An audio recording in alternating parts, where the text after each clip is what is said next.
സഹായിക്കാനില്ലാത്ത രോഗികളായി മരുന്ന് വാങ്ങാൻ കാശില്ലാത്തവരുണ്ടാവും. നിങ്ങൾ ചെയ്യുന്ന പണി എന്താണ്?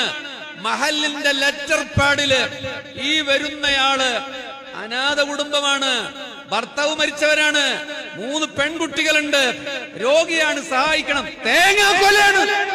എന്നിട്ട് അടിയിൽ മഹല്ല് സെക്രട്ടറിയുടെ സീലും ഒപ്പും വെച്ചു കൊടുക്കുന്ന നാണം കെട്ട പരിപാടിയാണ് മഹല്ല് ജമാഅത്തിന്റെ ഉത്തരവാദിത്തം എന്ന് കരുതിയോ നിങ്ങൾ? അതാണ് മഹല്ല് ജമാഅത്തിന്റെ ഉത്തരവാദിത്തം. വെള്ളിയാഴ്ച വേർത്തൊലിച്ചൊരു പെണ്ണ് ഈ ലെറ്റർ പാടുമായി ഖത്തീബ് പറയാണ്, ഇതാ ഇന്ന മഹലിൽ നിന്ന് ഒരാൾ വന്നിട്ട് നിങ്ങൾ സഹായിക്കണം, 350 ഉലുവ. കുല്ലുക്കും റാഇൻ വകുല്ലുക്കും മസ്ഊലൻ അൻ റഅയതിഹി. നിങ്ങൾ എല്ലാവരും ഭരണാധികാരികളാണ്, നിങ്ങൾ ചോദ്യം ചെയ്യപ്പെടും. ഇൻഷാ അല്ലാഹ് ഉറപ്പിച്ചോളൂ, ഞാനും നിങ്ങളും ഖത്തീബും മഹല്ല് ജമാഅത്തും നാളെ അല്ലാഹുവിന്റെ വിചാരണയിൽ നീ ഏൽപ്പെടുത്ത ഉത്തരവാദിത്തം നിർവഹിക്കാത്തതിന്റെ പേരിൽ ഒരടി മുന്നോട്ട് വെക്കാനാവാതെ വിറച്ചു പോകും. അതാണ് മഹല്ല് ജമാഅത്ത്. ആഖിറുഹാ അദാബും മിനന്നാർ. ഇതത്ര സുഖമുള്ള പരിപാടിയല്ല. ഖത്തീബാകലും കമ്മിറ്റിയാകലും ആകാൻ വേണ്ടിയിട്ട് നമ്മൾ ജനറൽ ബോഡിയിൽ കാട്ടിക്കൂട്ടുന്ന പരിപാടി എന്താണ്? ഇതുവരെ നിങ്ങൾക്ക് എന്നോട് സ്നേഹം ഉണ്ടായിണ്ടാവും, ഇപ്പൊ ദേശീയ തുടങ്ങിയിട്ടുണ്ടാവും. എനിക്കറിയാം, പോകേണ്ടവർക്ക് പോവാം, എനിക്കൊരു കുഴപ്പമില്ല. ഏൽപ്പിച്ച പരിപാടി ഞാൻ പറഞ്ഞു തീർക്കുകയാണ്. മെമ്പർഷിപ്പ് ഉണ്ടാക്കിയിട്ട് നീ പാനിൽ എന്റെ പേര് എഴുതണമെന്ന് പറയില്ലേ? നരകത്തിന്റെ കച്ചിട്ടാണ് എഴുതിണ്ടാക്കുന്നത്. എന്നിട്ട് ഒരു പരിപാടി നടക്കാതെ ഉസ്താദിന് ശമ്പളം കൊടുക്കുക, അതിന് റെസീവർ പോരെ. തേങ്ങയുടെ കണക്ക് എഴുതുക, റെസീവർ പോരെ. വരിസംഖ്യയുടെ കണക്ക് വെക്കുക. ഇത് 3 മാത്രമാണെങ്കിൽ ഉറപ്പിച്ചോളൂ, ഞാനും നിങ്ങളും ഞാനൊരു മഹല്ല് കമ്മിറ്റിയിൽ അംഗമാണ്, അള്ളാഹുവിനോട് സമാധാനം പറയേണ്ടി വരും. അബ്സല്യൂട്ട്ലി. ഇതാർക്കെങ്കിലും ഈമാനികമായി മനസ്സിലാകുന്നുവെങ്കിൽ, നിങ്ങളുടെ ആരുടെയെങ്കിലും പ്രിവിലേജിനെ തകർക്കുന്നുവെങ്കിൽ നിങ്ങൾ എന്നോട് ദേഷ്യപ്പെടണ്ട. ഈമാൻ കൊണ്ടാണെങ്കിൽ നിങ്ങൾ ചിന്തിക്കും, ആ ചെക്കൻ പറയുന്നത് ശരിയാണല്ലോ, ഇത് അള്ളാന്റെ മുമ്പിൽ സമാധാനം പറയേണ്ടി വരുമല്ലോ.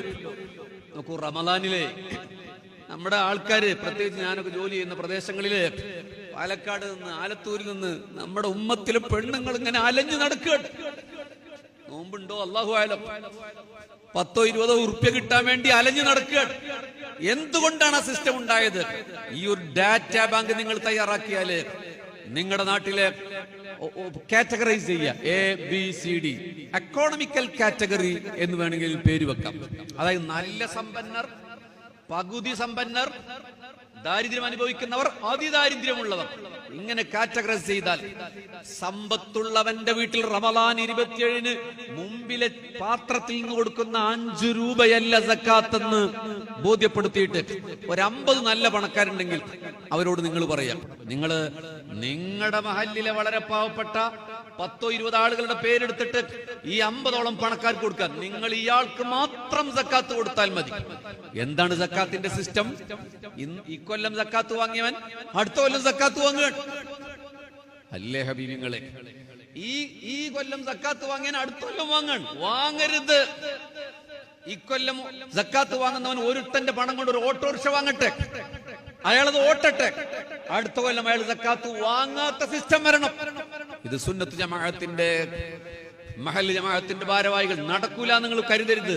നടന്ന മഹല്ലുകളുണ്ട്, ഉറപ്പായിട്ടും നടന്ന മഹല്ലുകളുണ്ട്. ഒരു ഉദാഹരണം പറഞ്ഞതാണ്. അപ്പൊ ജീവകാരുണ്യ പ്രവർത്തനത്തെ ആസ്പദമാക്കി ഇങ്ങനെ ഒരു സിസ്റ്റം ഉണ്ടാക്കിയാൽ നന്നാവും. അതിന് വലിയ പണിയൊന്നുമില്ല. കമ്മിറ്റിയിൽ നിങ്ങളെ ചീത്ത പറയുന്ന മെമ്പർമാരുണ്ടല്ലോ, എക്സിക്യൂട്ടീവ് കമ്മിറ്റി, ജനറൽ ബോഡിയിലും അല്ലാത്തവരൊക്കെ ചീത്ത പറയുന്ന കുറെ ഒരു പണിയില്ലാത്ത മെമ്പർമാരില്ലേ, അവരുടെ മണ്ടക്ക് വെച്ചു കൊടുക്കുക.